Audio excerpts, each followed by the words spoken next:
Hi, I'm Yingwei, and now I will start my presentation with the topic of flood, and the proposal is called Kluang Flood Heritage Center.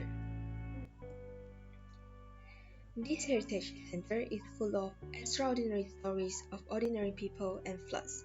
There are stories of the 1969 disaster, stories of when it was rebuilt, and stories of afterwards.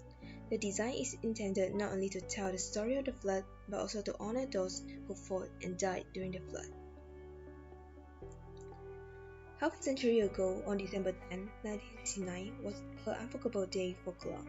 With the development of the upper reaches and banks of the Mengklibo River, the riverbed became increasingly shallow and the low-lying areas of the river were often flooded by rain.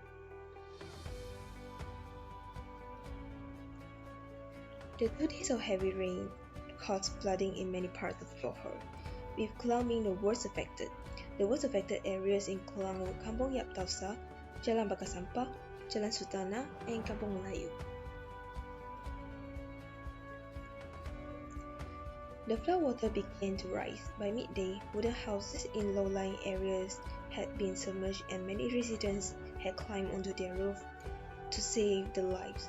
The British Army sent out a rescue team, but the water was too strong for them to reach the affected areas, and by late afternoon they had to send out a helicopter to rescue who had climbed onto the roof.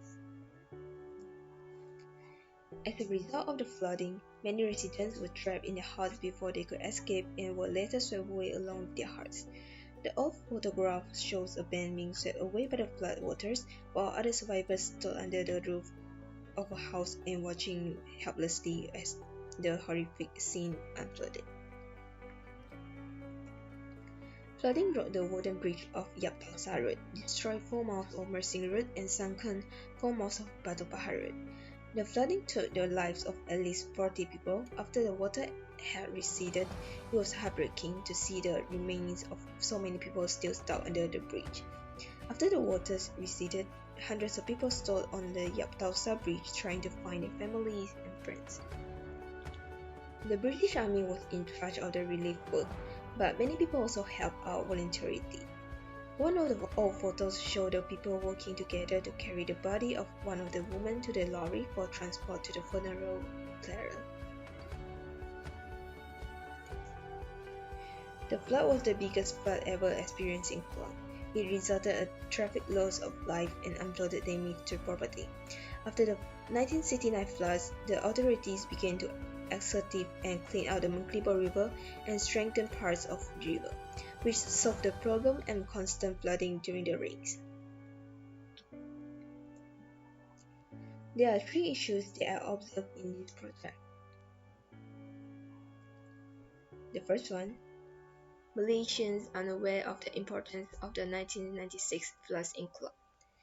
Kluang was actually the first flash floods Malaysia suffered after independence, but not many people know about it. The second issue is none of the platform where the history of the floods can be properly documented and preserved. Kluang has many historical stories to tell about the floods. However, there is no dedicated flood museum here, and few such museums exist around the world. In 2013, the Historical Heritage Gallery of Kluang Hokkien Association organized a historical photo exhibition on the 44th anniversary of the Great Flood, telling the stories of the Kluang people's love and hate for water through a series of old photos. The third issue is unavailability of scientific venues for the study and prevention of flood hazards. Although serious flood does not happen often, people need to learn about flood prevention in order to avoid a recurrence. Next is objective.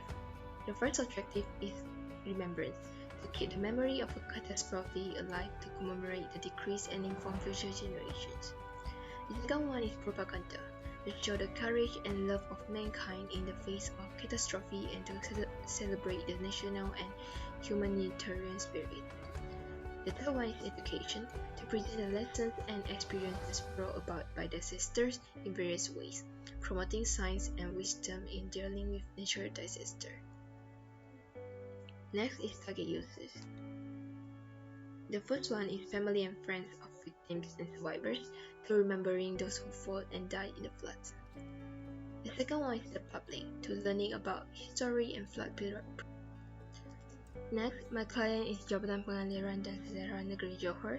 He is responsible for the management of the construction of water projects, flood and drought control and water resources management in Johor.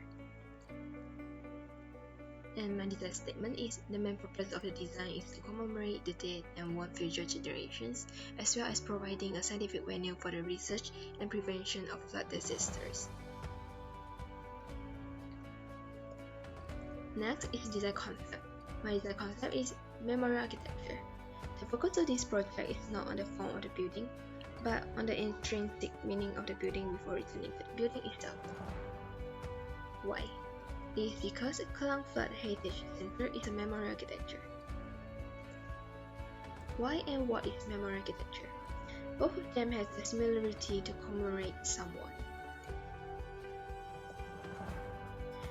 And this is the memorial typology. The first one is form and symbolism. These types of monument use symbols which may be simple to chaotic. And the second one is landscape. The landscape creates the narrative journey. And the third one is historical marker, like the fragments.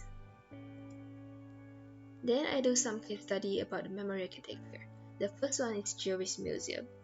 Jewish Museum utilized the different spatial forms and textures of the building itself to reflect the narrative and emotional experience of the building. The Berlin Jewish Memorial, to its dark, narrow spaces and concrete materials, is a narrative of the regressive history of the Jewish Holocaust. Then is the Church of the Light. Title Ando evokes emotion and collective memory through the light. The narrative character of the Church of the Light is rooted in the collective memory of the past. We can explore ways of portraying historical events, cultural identity, or remembrance in the narrative. Next is Waterstone Museum. The spaces and pathway of the Waterstone Museums are set by architects, and the narrative scene arranged by the designers evoke a predetermined emotional experience that resonates with the spirit. For example, the architects tell a story from the past to the present through a series of occasions, facts, emotions, reconstructions, and futures, so that visitors can have a clear idea of the history that the Flood Museum is about. And from the case study, I can conclude the spatial emotion contagion of memory architecture is important. And how does architecture trigger emotions? The easiest way to trigger emotions is film. It's through my precedent studies like the Le Corbusier said, architecture and film are the only two arts of our time. And architecture and film are two separate fields, but they are similar in many aspects as art of time and space. There are many similarities between the two, the fundamental connections of which in their common narrative, that is, architecture is a narrative space and film is a spatial narrative.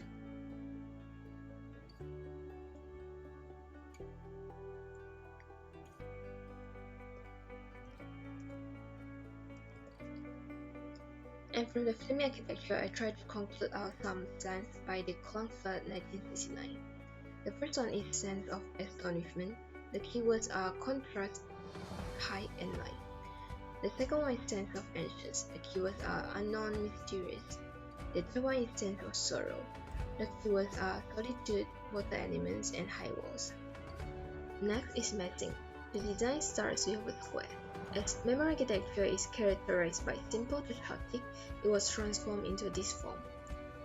Then I apply Fleming architecture, refer to Le Corbusier. Firstly, the high walls, slope, and water element are used to achieve the sense of sorrow. Then, in order to achieve the sense of astonishment, the center is hollowed out and a skylight is provided. Then, to achieve the sense of entrance, a mysterious door to the underground is designed. Finally, to create a sense of memory, the facade used a fallen pixel.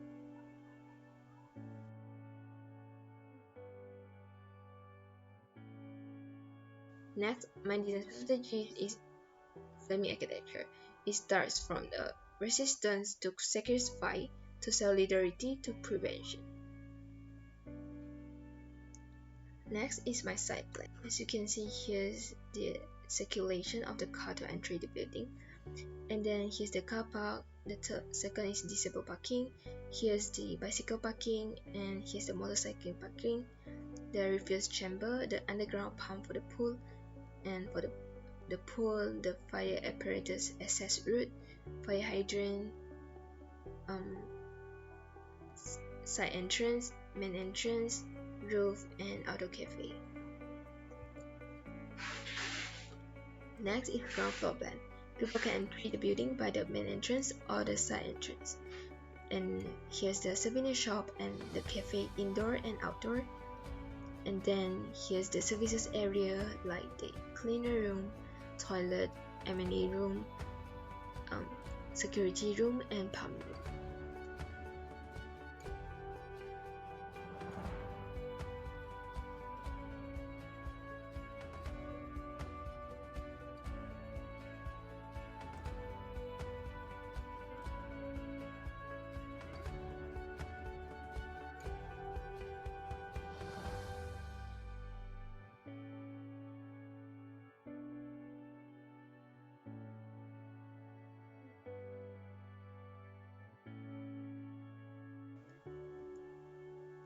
Next is the basement floor plan. You can enter the building from the main entrance or the side entrance, and then you will directly go inside the gallery, and then here's a memorial room, and then you will go to the staircase or the lift to go to the first floor.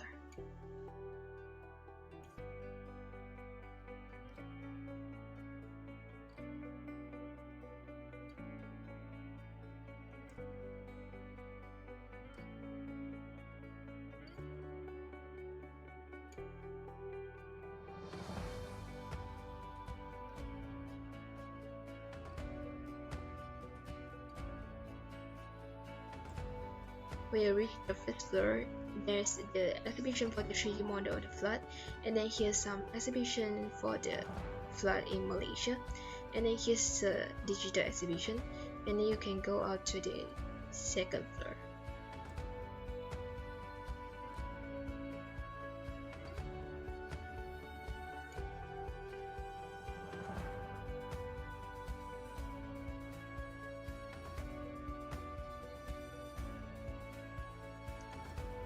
At the second floor, here's a screening room, and then here's the trainer room.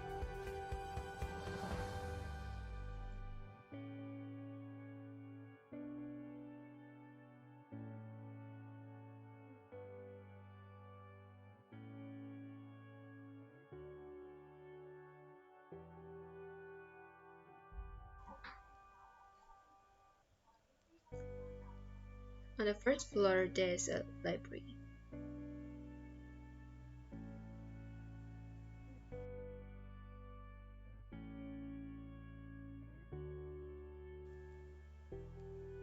And this is the front elevation.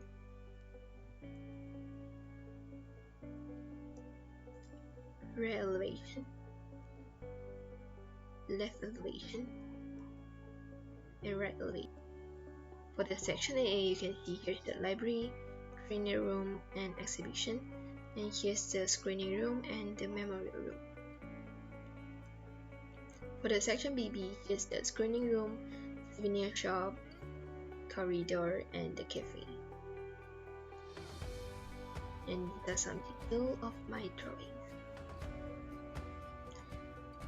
That's all for my presentation, and thank you for watching this video.